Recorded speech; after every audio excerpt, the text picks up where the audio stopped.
Hai sahabat Nova, saya Meli Mono. Hari ini senang sekali ada di sini, tentunya untuk bisa banyak menceritakan hal-hal yang mungkin selama ini harus saya bagi untuk sahabat semua. Mbak Meli baru mengeluarkan satu lagu Betul. judulnya Singa. Ya. Mungkin kita akan bahas lagu ini banyak. Mhm. Mungkin banyak juga yang menunggu karya dari Mbak Meli. Mbak Meli boleh diceritain dong lagu Singa ini sebenarnya bercerita tentang apa? Sebenarnya lagu Singa itu sesuatu single yang menurut aku banyak PR buat aku pribadi. PR-nya kenapa? Karena lagu Singa ini sesuatu lagu yang lumayan simple, tapi pas pengerjaan take vokalnya lumayan berat karena karakter vokal aku di sini agak sedikit berubah. Aku ngerasa kayak lebih muda 10 tahun secara nyanyi ya. Karena lebih light, lebih banyak nuansa yang mungkin teman-teman sahabat Nova di sini pernah ngalamin, di mana cerita ini mungkin kejadian di beberapa waktu yang lalu, tapi begitu mendengar lagu ini jadi suka senyum-senyum sendiri gitu ya. Jadi kalau buat aku lagu ini tuh PR tapi sekaligus memberikan warna baru dalam karya-karya aku yang sebelum-sebelumnya gitu. Jadi lebih terasa lebih muda, lebih light, tapi juga tidak mengesampingkan karakter aku bernyanyi gitu. Kalau tadi Mbak Meli sempat sebut ini adalah PR, tapi kenapa nih akhirnya memilih lagu Singa ini untuk lagu yang dirilis? Aku suka tantangan sebenarnya. Jadi kalau selama ini mungkin sahabat Nova pernah mendengar single-single aku cenderung grande, cenderung berat, atau mungkin lagu-lagu yang pernah didengar sepertinya agak sulit untuk dinyanyikan barangkali ya. Dan di lagu ini benar-benar cara bernyanyi aku dibantu sama vokal director, jadinya dirubah sedikit supaya nyanyinya nggak grande, lebih terasa ringan, orang-orang bisa singelong gitu lagu-lagu ini. Dan tentunya memang lagu ini dipilih sama aku kayaknya ini lagu paling kekinian gitu secara notasi, secara aransemen musik gitu ya. Jadi ya aku sih happy banget dapat PR atau tugas baru bisa meng-create single yang mungkin terasa berbeda sama single aku yang sebelum-sebelumnya gitu. Ini jadi spesial juga karena tantangan juga buat kamu. Iya, yang aku bilang PR tadi pun aku biasa nyanyi tuh full power gitu ya. Dengan improvisasi yang atas bawah kiri kanan gitu ya. Yang sekarang tuh kayaknya lebih lempeng, lebih sweet gitu. Justru itu agak sulit buat aku gitu. Jadinya aku mengesampingkan semua ego aku supaya nyanyinya memang benar-benar cuma buat orang merem aja tuh bisa nikmatin gitu. Nggak perlu ngikutin gimana cara aku bernyanyi aja, kayaknya bisa singelong bareng-bareng sih menurut aku gitu. Tapi kenapa Kak mencoba tantangan ini? Maksudnya apakah memang pengen coba hal yang baru saja, atau memang sekarang mungkin lagi tren, atau mungkin diminta gitu ada requestan? Semuanya sih sebenarnya itu satu paket. Tapi buat aku pribadi, aku mencoba bereksperimen dengan satu hal yang belum pernah aku lakuin, itu selalu menjadi hal yang menarik. Tentunya kita jadi nambah lagi gairah dalam bernyanyi gitu loh. Karena kalau kita nemuin satu arena bermain yang baru kan kayaknya pengen dicoba gitu. Kalau aku sih kayak gitu. Nah, kalau dulu sempat ada di sini, kemudian sekarang bersolo karir, Yes. merasa bedanya seperti apa? Wow, perbedaan pasti banyak banget. Ini adalah tahun aku ke 8 ya. 8 tahun ke-8 untuk berkarir di industri musik sebagai solois gitu. Perbedaannya sih udah pasti karena tanggung jawab full sepenuhnya harus kita tanggung sebagai performer diri sendiri gitu ya. Kalau waktu zaman masih di kita as a band tentu tanggung jawabnya bisa kita bagi-bagi gitu. Jadinya seiring berjalannya waktu aku sih ngerasa fase aku memang harus melalui sebagai anak band dulu, artinya aku banyak belajar di sana. Setelah dirasa sudah cukup, akhirnya aku mengemban tugas sebagai solois. Kayaknya udah kebentuk sih mentalnya, tapi bukan berarti akhirnya ngerasa semuanya mudah, sama aja. Semua tantangan itu ada gitu, dan setelah menjadi solois tentunya aku jadi lebih banyak ruang untuk mengeksplor dari segala macam sudut pandang aku sebagai penyanyi gitu. Kalau bisa memilih, Kak Meli lebih nyaman menjadi solois atau ada di band?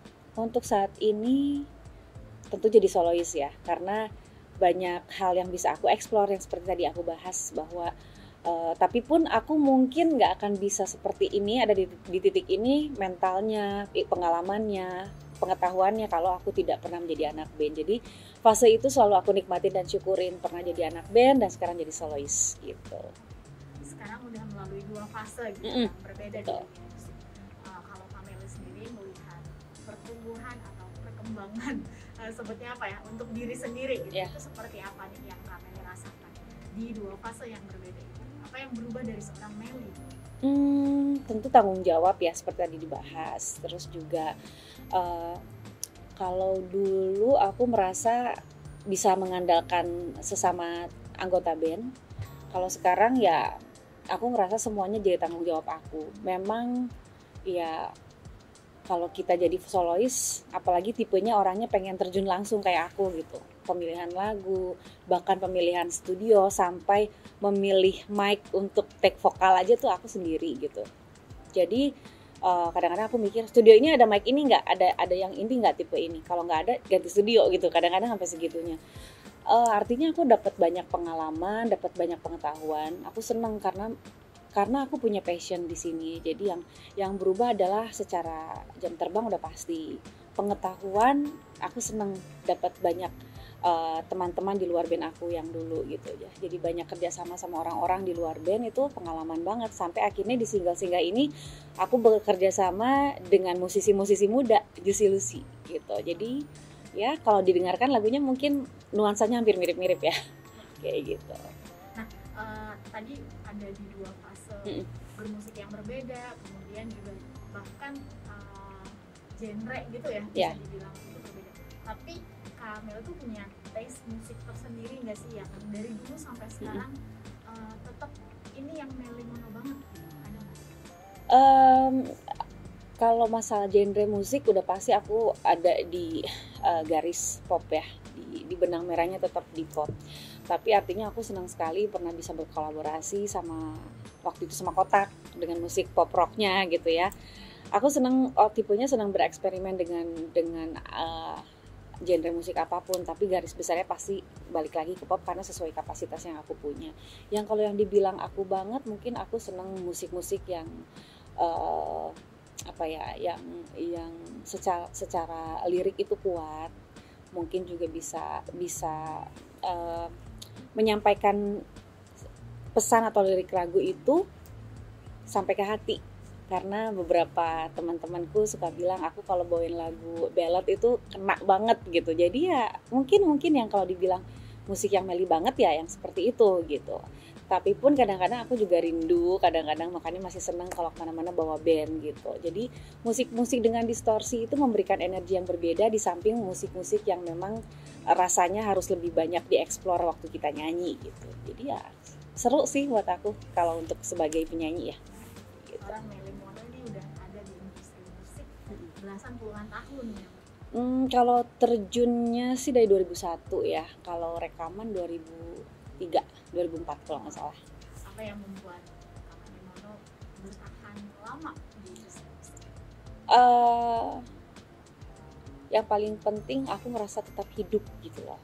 Ada energi terus karena ternyata di 2013 akhir sampai 2014 awal itu aku sempat memutuskan untuk, sejak keluar dari She, aku memutuskan kayaknya aku nggak nyanyi lagi deh gitu. Ternyata itu matiin mental, hasrat, gairah, keinginan semuanya tuh kayak gue mau ngapain lagi ya kayak gitu. Kayak ternyata nggak bisa, kalau orang udah dikasih takdir untuk bisa di ranah ini nih sebagai penyanyi ya lakonin gitu dan tekunin gitu. Dan aku mendapatkan titik balik aku sebagai penyanyi dan akhirnya benar-benar yakin ini yang bikin aku ngerasa tetap hidup, tetap bergairah, tetap bisa memberikan kontribusi sebagai seniman gitu ya. Di 2014 awal titik balik aku akhirnya semakin yakin untuk bisa berkarir di industri musik gitu. Selain kecintaan itu terhadap industri musik, tapi nggak bisa dipungkiri pasti ada aja tantangannya, ada pasti membuat seorang Meli Mono sampai kemarin pernah memutuskan untuk nggak ada di dunia musik. Yes. Tantangan seperti apa sih yang Meli Mono rasakan, dan mungkin apa yang akhirnya membuat Meli Mono tetap, aku akan tetap di dunia musik itu apa? Ya, sebagai manusia biasa tentu ada rasa kompetisi dalam batin tuh akan selalu ada ya. Maksudnya kita penyanyi itu akan ada mungkin ratusan sampai ribuan sampai ratusan penyanyi yang datang tiap detiknya atau mungkin tiap harinya ya, katakan seperti itu. Artinya pada saat kita ada di titik jenuh atau apa, mungkin di situ akhirnya kita harus cari formula baru gitu. Itu tantangan aku sih. Aku merasa bahwa akan selalu ada penyanyi yang terbaik dan baik-baik setiap harinya gitu. Jadi tapi kita tidak boleh berkecil hati. Artinya kita ambil formula baru untuk bisa bagaimana sih kalau secara sisi komersilnya, secara industrinya, bagaimana sih musik yang sebenarnya dibutuhkan sama pendengar. Itu tantangannya. Kalau nyanyi doang mah bahasa premannya gampang banget gitu ya, kasarannya gitu. Tapi kalau pada saat akhirnya bisa apakah musik kita bisa diterima di pasar, apakah musik kita bisa didengarkan sama orang, itu jadi PR yang bisa jadi tantangan kita untuk terus membesarkan kapasitas kita gitu, mengekspansi kemampuan kita. Jadi ya di situ juga secara nggak langsung kebentuk bagaimana kita menjadi orang yang punya mental baja gitu, mental kuat untuk bisa terus berkarya tanpa harus berkecil hati di saat banyak pendatang baru.